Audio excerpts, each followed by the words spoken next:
Good morning, everybody. This is AKA Heather Joy, and you have boarded the lifeboat. Glad you guys are here.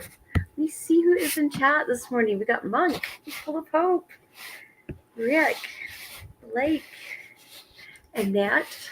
Let's see, Rick, JT, Missile, Monk, JT again, John Doe. Let's see, Annette. Good morning, Valerie 102. Let's see. Anybody else? I haven't. And Charlie, good morning, Charlie. I can't forget Charlie. Thank you for everything, Charlie. You are the best. Let's see. Bammy is in the house. Nice. All right. A lot of people there this morning on a Saturday. That's crazy, isn't it? Right on a Saturday morning. But anyway. Jason. Oh, wait. We got Lucy Day is in. And book buddy. I'm not sure how I say that, but anyway, it's good to see everybody. All right. Before I start, I just want to run through the rules that we have here on the lifeboat. The first one is please don't discuss politics in the live chat or the comment section. It's just something that is far too upsetting, and that's not what we want to do here. We really want to support and help one another, not upset one another.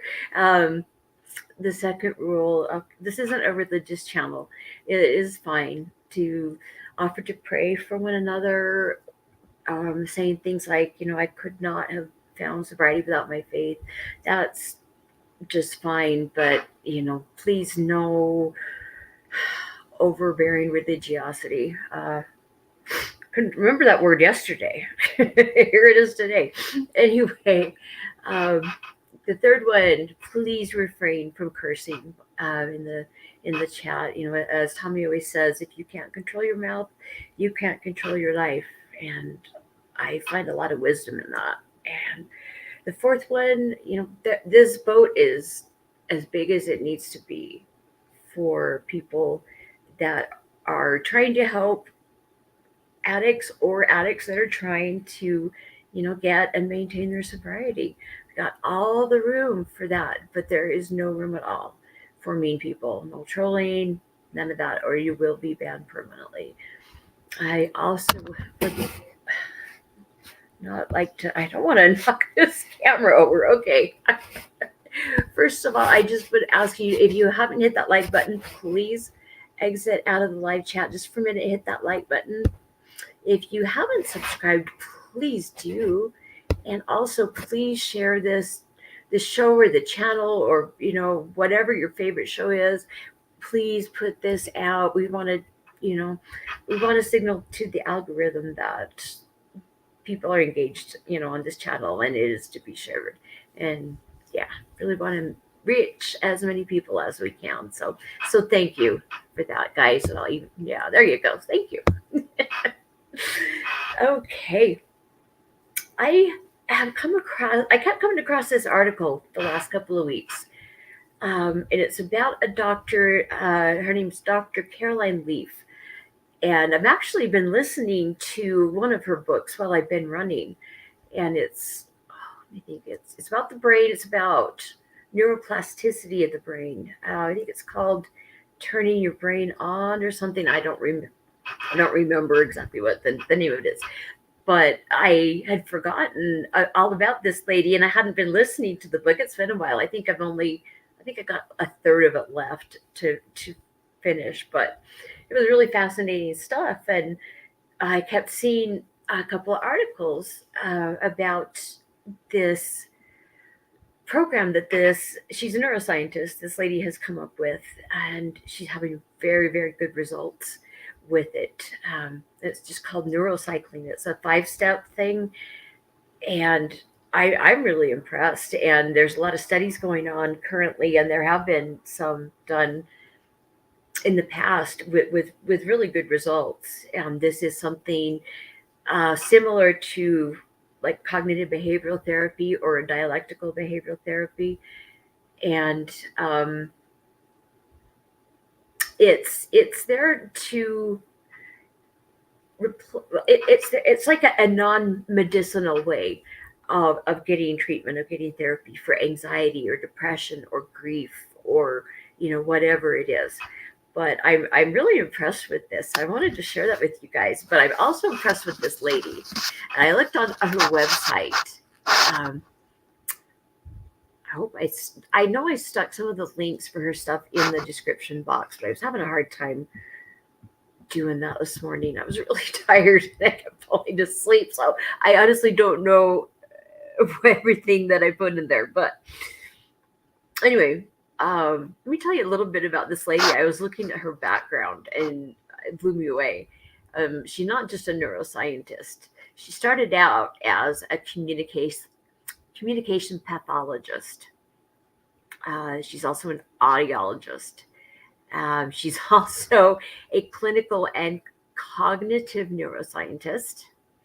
She has a master's and a PhD in communication pathology. She has a Bachelor of Science in logopedics, specializing in cognitive and metacognitive neuropsychology. She has researched the mind brain connection, the nature of mental health, and the formation of memory. I mean, she studied all of these things since the early 1980s. And she's been the first in her field of study as far as the brain and its neuroplasticity. Um, and basically, one of the definitions of neuroplasticity would be, let me see, did I write one down? But anyway, I failed to mention though that there's a book that she wrote that details the 5 steps that she has come up with, and the book is called "Cleaning Up Your Mental Mess," and I think that's one I'm going to have to get and read. Uh, let's see. Okay, neuroplasticity. Like I said, she spent a lot of time studying that. Neuroplasticity, it's the idea that the brain has a capacity to continue to grow and evolve in response to the experiences that you have in your life. Um, so your brain really does have a capacity to kind of be shaped or molded or altered. And so neuroplasticity then, I wrote down here, let's see, basically the ability to adapt and change over time by creating new neurons. This is new growth, new neural pathways in your head, but by creating new neurons and building new networks. And so when I was in nursing school, when I graduated, and it was in 92, and back then they believed that traumatic brain injuries, um, people that had brain damage from asphyxia or from a stroke, or there's so many ways that your brain can be injured, but she's been studying that since the 80s. But I remember, like I said, when I was in nursing school, when I graduated from nursing school, uh, what people believed then was that once these neurons in your brain were destroyed, or damaged, they were damaged forever, and you're just stuck with it. And science has found out it's not that way at all. And your brain, if your mind is willing, then your brain can benefit greatly from a mind that is reanalyzing things. And oh boy, I don't even know where to start. This is kind of a big subject. Anyway, but let me get back on track here. That's probably the best way. Let's see. Like I said, they used to think that the brain stopped growing after childhood. That's what they thought of at first. So adults that had received injuries, they just figured that was it. There wasn't anything you could do about it, but you actually can. Current research shows that the brain is able to continue growing, and it changes throughout your whole lifespan. Um, and so the importance cannot be overstated about neuroplasticity. It means that it is possible to change dysfunctional behavioral patterns, dysfunctional thought patterns, but it's possible to change these. You can change your way of thinking and behaving. You can develop a new mindset. You can develop new memories, new skills, new abilities. It's the brain really does continue to grow. It's not a dead thing. um, but from everything that I have been reading and listening, and the book that I have been listening to by this Dr. Leaf, it's all about plasticity, and I was just blown away at how powerful your mind can be at healing your brain, and your thoughts and behaviors, but your body as well. Your mind is a very powerful thing. If if you're a grounded person,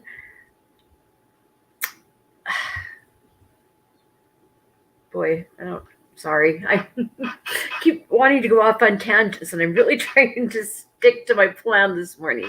Let's see. So this neurocycle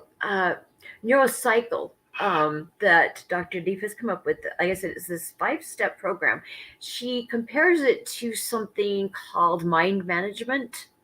Um, and she says, I wrote this down. She says, it is a skill we can all learn, even in the middle of an argument. Um, and that learned skill, once you can learn a new skill, that can bring you mental peace and improve your brain health. I mean, and it's not just positive thoughts and positive feelings, but you can actually turn certain genes on and off um, with changing your mindset. It's crazy how if you give your body the right things and do the right things, it can really be healed tremendously. But it's the power of your mind. If you can harness that, you're gold. Um, okay, so anyway, this neurocycle, this 5-step neurocycle that she has come up with, it's really there for management, like I said, of pain, of grief, just different mental health challenges, depression and anxiety. That was listed very frequently in the things that I've been reading. Anyway, she's come up with, like I said, this 5-step. She calls it her neurocycle, and there's been a lot of research done on this to see if it's an effective form of therapy, and results, are showing, yeah, indeed, this stuff, it really is helping. Um, let's see. What did I write there? There's a neurocycle program that that's right. Okay, I remember now that I had to think a minute. But they're actually doing a current study right now, and they're using the very latest brain imaging as part, just to look at images of the brain. And, they're going to be looking for new neural pathways. They're hoping that, this therapy will light up new areas of your brain, things like that. But, they're going to, I'll be very interested to see what results they get, after they're done with the current testing that they have going on. But the nice thing about this 5-step neurocycle, it's really accessible. It's easy. It's accessible. It's very applicable. Um, it's kind of an alternative, to psychotropic medications.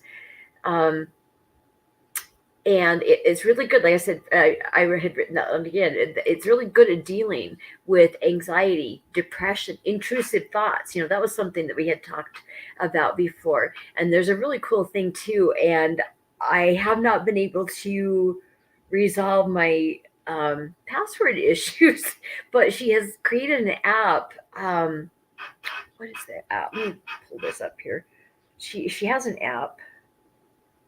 She was going to call it Switch, and so I was looking for Switch, and then later on I found out they had because of Nintendo, they had to change the name. Let's see. The name of the app is Neurocycle. Wait, yeah, Neurocycle. Yeah, Neurocycle.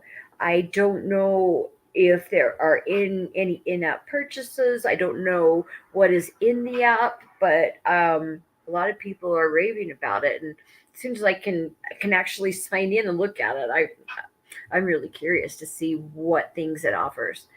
Um, let's see what else. Let's see. Okay, so that app. Oh, the app. They even have done research just with this app that she's come up with, and it really did show significant improvements in mental and physical health from using this app consistently. Um, because you're learning how to using this you're learning how to make depression and anxiety actually work for you instead of working against you. I know that sounds a little strange, but she's figured it out. um, a lot of us, especially as addicts, we don't want to feel our feelings. We don't want to deal with emotions, especially the painful ones, grief and shame. And you know you we've all suffered a lot, because of our behavior. But we want to numb our emotions, or we even just want to remove them completely. We don't want to feel it. We don't want to deal with it, and that just isn't sustainable. And that's why you're here. You're looking for help with addiction, or you're here on behalf of somebody. Um, So, okay, I want to take you through the 5 steps and give you a basic idea of what this is about. And I'm hoping that, if you're interested, you'll go look at her website and look at she has a podcast on Spotify and a few others. I don't know if it's a weekly or what, but I know she's been on at least 300 times, in a podcast. But she's got some fabulous stuff.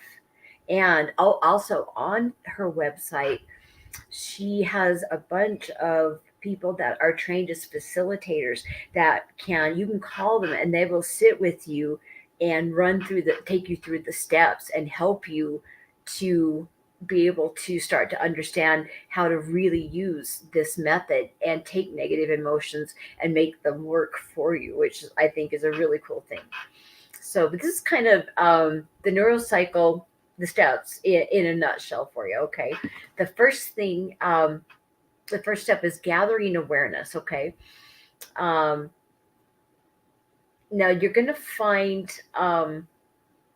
warning signals that are going to be evident in patterns in your life, whether it's thought patterns or behavior patterns or both. Okay, but there are always going to be some warning signals. Um, eh, but being mindful, and trying to gather evidence or an awareness of what is going on around you, so you can figure out what's going on with your thoughts and emotions. Um, let's see, but just being mindful, just that act of being mindful and trying to see the patterns, especially those that recur over and over again. Um, if you can do that, if you can start to see that there are patterns evident, that actually um, activates, the frontal lobe, this front part of your brain here in the front, is so important because that's your rationality, that's your adult you. This is where you think things through, where you straighten things out, and you use a lot of logic and fact based things. But yeah, just doing that, being mindful and trying to gather evidence, it actually is it activates this part of your brain. And that's really what you want. You want to move uncomfortable emotions from your limbic system, which is more midbrain. Move it to this frontal area. uh let's see. Wait, no, what is that? um Okay, so when you're okay, another thing that just being mindful, and trying to look for warning signals, um, in the patterns in your life, um, while you're doing this, um, not only does it activate the frontal lobe, but it also, you have beta and gamma waves across your left and right sides of the brain, and that's a very good thing. It helps you become even more mindful when that happens, um, and you're able to process.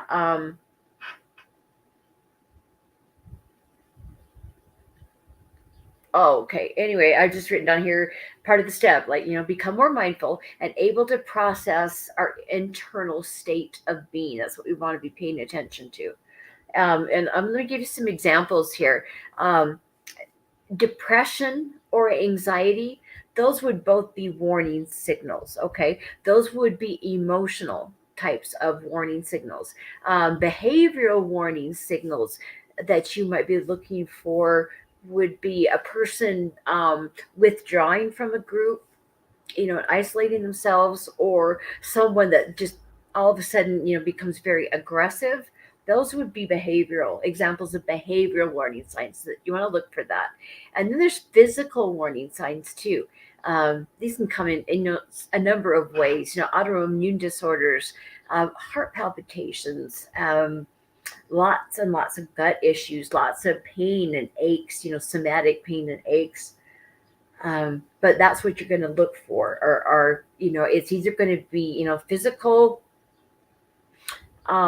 it's going or behavioral, or it's going to be emotions, but that's what you want to look for, things that are disturbing in those areas. Okay, now, in the second part, the second step is to reflect on what these mean.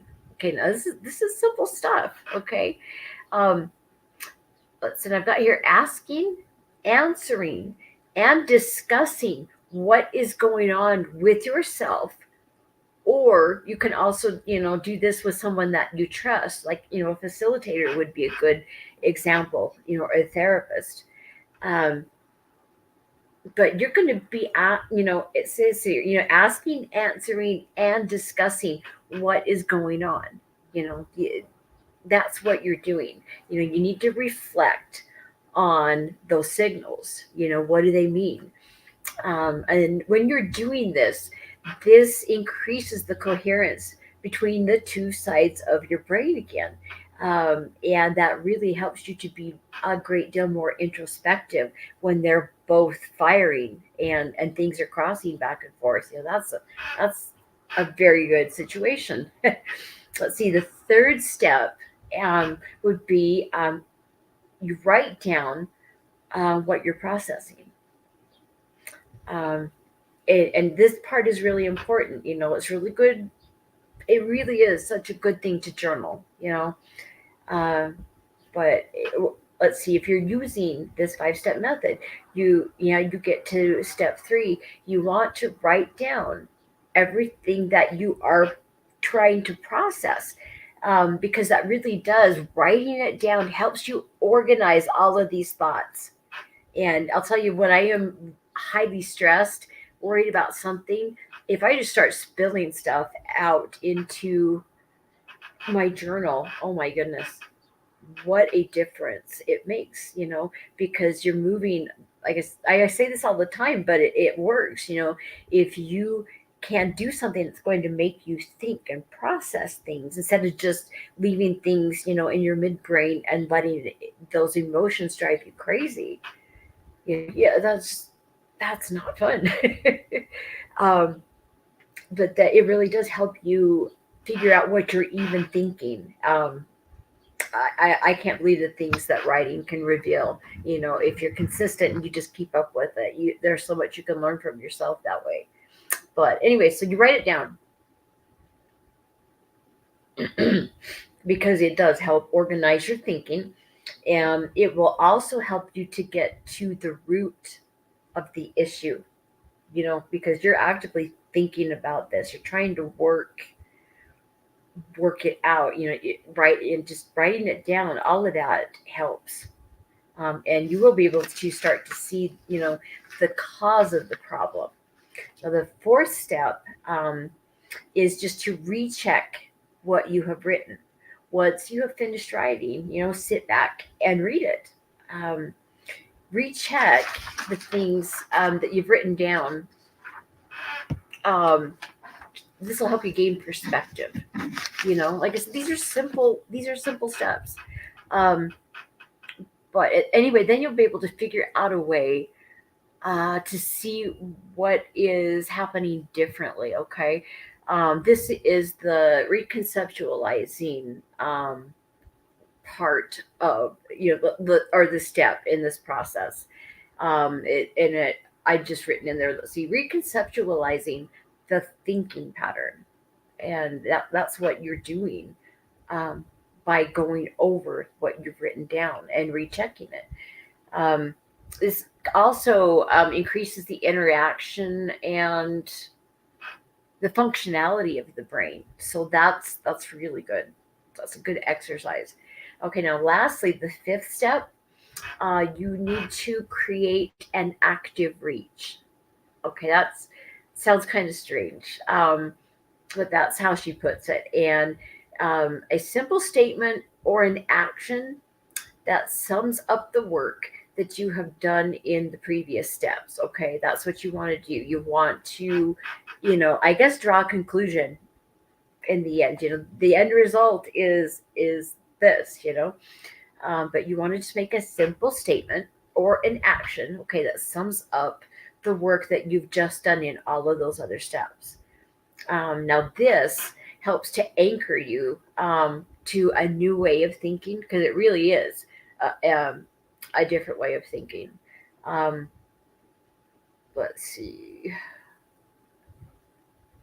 Okay, doing this, creating an active reach doesn't allow your mind to ruminate on negative things. And we all know how awful that can be at times.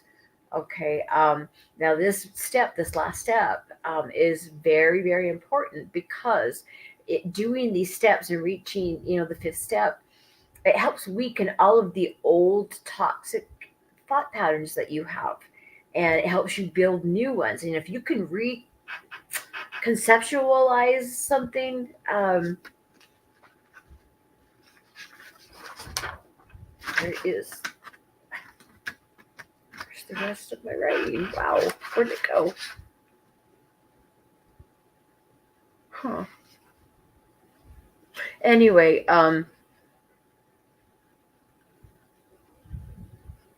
yeah, you creating an active reach. Let's see. I want to find an example. These are, it's a little bit abstract and difficult at first to understand. Um, let's see. But again, I just want to repeat though that that fifth step, creating an active reach. Um, I read what that meant. I saw a good explanation in another article, and for some reason I haven't written it down, and I can't think of it off the top of my head.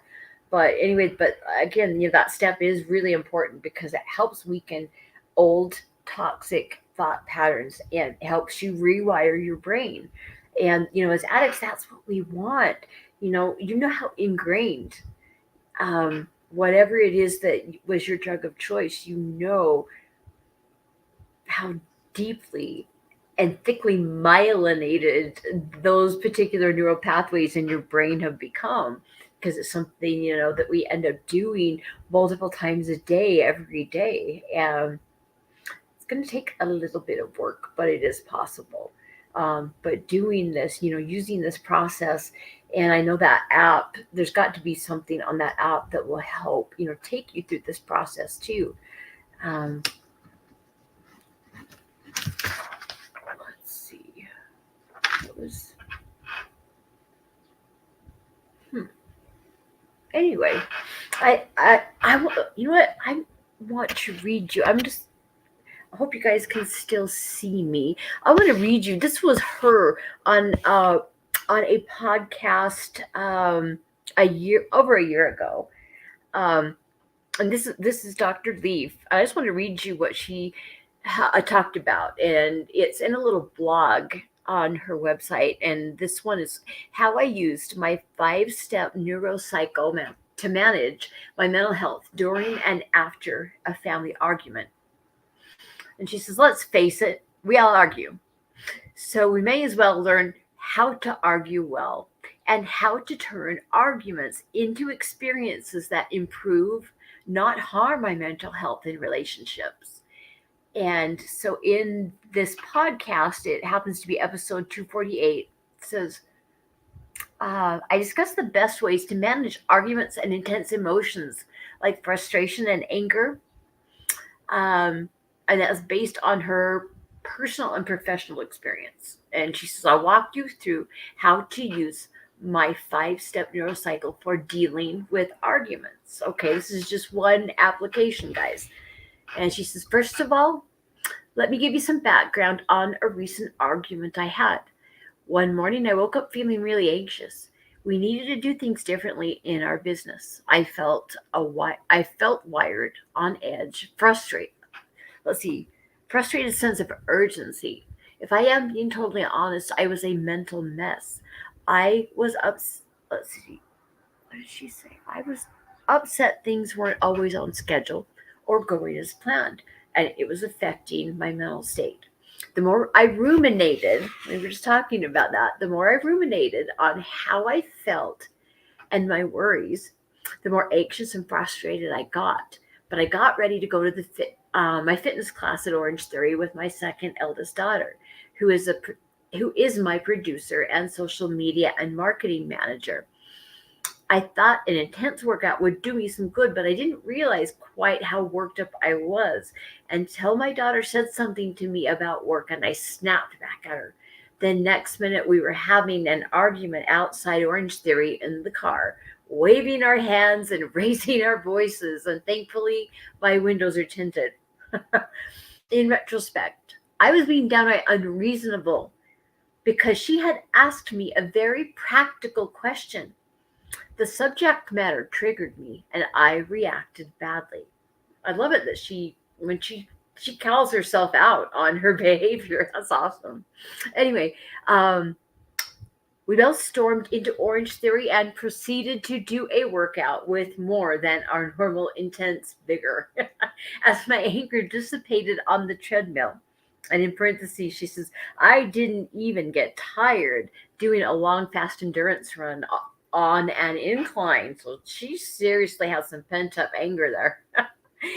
I started thinking about the situation and decided to apply a neurocycle, a system of mind management I had developed and refined over the past 3 decades. It can be applied to any situation to get out of a mental mess. Let's see. And I guess all of those details are in her book, Cleaning Up Your Mental Mess.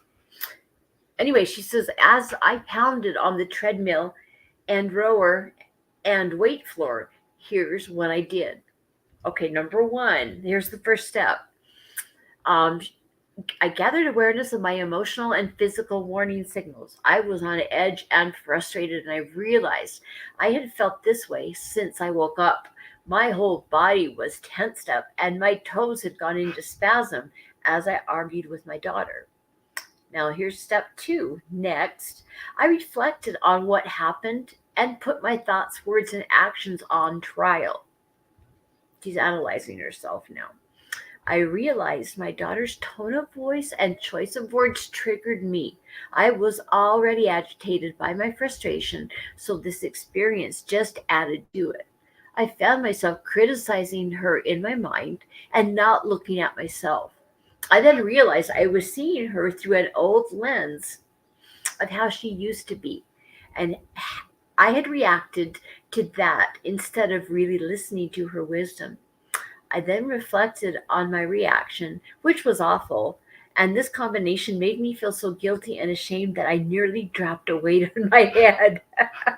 The more I wrote, and I'm not sure why, she's got wrote her thoughts.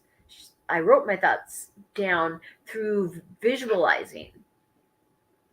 I'm not sure about that one. I think you really need to write it down. But anyway, she's saying here, I visualized exactly what had happened, what I said, and what she had said, and acknowledged and embraced the guilt, shame, and hurt I was feeling because she had said some harsh stuff as well. Sometimes it is hard not to react badly in the moment. Okay, now here's her fourth step. I then did a check by channeling the guilt, shame, and hurt into a constructive reconceptualization of the situation. I saw these emotions as helpful, giving me information about my situation. I made them work for me, objectively deconstructed and reconstructed the entire argument. This helped me see what she was really trying to say and what I was really trying to say. And lo and behold, we were trying to say the same thing. And okay, now the fifth step, this is how she takes through the fifth one now. I then did an active reach. I made a decision to apologize to her, take responsibility for my part, and point out how we were saying the same thing as well. Let's see, as well as tell her what hurt me and give her a chance to explain what she meant. At the end of class, she and I looked at each other and she said she was sorry before I could get my words out. She had been neurocycling through the class as well, and we proceeded to have a very constructive discussion about our argument and what it meant, and ended up having a wonderful day. It could so easily have gone the other way. We could have ignored each other, argued more, and not resolved the issue, but we did two. Let's see, but we did two really constructive things instead. Number one, we calmed our brains and bodies down with exercise. And the second thing that they had done was we used the mind management control, okay, to control our thinking. I'm referring to the neurocycle here. Anyway, I hope that helps you see, one way of putting a problem, and putting it through these steps. All of the research shows that this therapy, this is highly effective. I'm really excited about it. I really do want to know more. I'm really curious too what it takes to become a facilitator for this. That would be very interesting. But since this is a new one for me, this is nothing I have ever read or taught before, so I'm not up on it like I wish I was. I will get there, but I'm excited to see another type of therapy. We everybody's different, and we really do need a lot of different options for people when they are fighting so hard to get sobriety. Let's see. Is there anything else I wanted to? After I get off, there's always something I think about. I'm like, oh, why didn't I tell him about that? But now here I am again, stuck, and I have no idea. Anyway, let's see who else has popped into chat today. Virginia, good morning. Ian, Allison, Stacy, hi. Let's see. Paul Sargent, good morning. Let's see. I think I have already said hello to everybody else, but I'm so glad all of you guys are here. I hope you guys are planning to have a good day because your mindset has a lot to do with it. But anyway, I hope that maybe this was helpful. If you would like to know more, I can definitely, I'd like to get to know the steps a little better and have a firmer grasp on the different things that they could mean. Um, but maybe we could look at it again and take some of the problems that we face, in trying to maintain sobriety, or even if we're in active addiction or whatever. But maybe we could run some of those warning signals through this, just maybe for some practice, and to try to. I would really like to have this be a very practical kind of therapy that you can that you could do on your own. Um, I'm always excited though to learn about something else. And I didn't realize, I'm sure I've been reading her other book. I didn't realize it was the same woman until this morning. Anyway, um,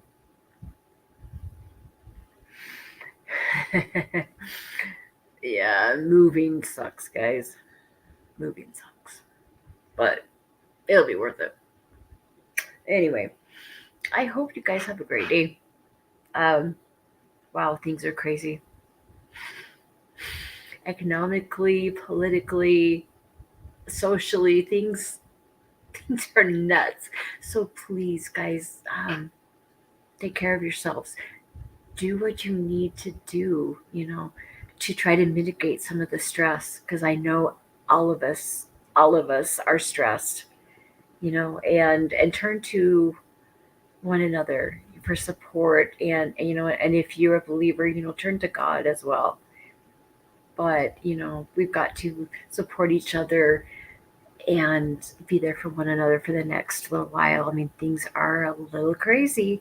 And who was it? I was listening to someone last night, and they were talking about, it was somebody that worked with distributing alcohol, I believe, but they were asked about the sales and how that's doing. And I guess it's 4 times what it normally is. The consumption of alcohol right now was one of them. And the person that I was listening to, made the comment, he didn't know what it was like on the drug end of this world, but he figured it was probably very similar. Anyway, yeah, I my point is, there's some tough things going on for a lot of us, and it's just a scary time. So, please reach out to your God, reach out to your friends and loved ones. You know, um, don't ruminate on things. Don't let things fester. Get them out. You know, they're the consequences of suppressing your emotions over, year after year after year. It will destroy you, and I can promise you that my body's falling apart. Anyway, it's good to be on the boat. It's good to see you guys. I hope you guys have a great day. Just want to remind you, if you are feeling weak today, that is a form of mental illness that is trying to convince you you are not strong enough to handle things, and it's simply not true. It's simply not true. If I can, if I can get sober and maintain this for 15 years, then anybody can do it, because I was a rather hopeless case for a long time. Anyway, hope you guys have a great day. Thanks for being here, and I'm sure I will talk to you again tomorrow. See ya.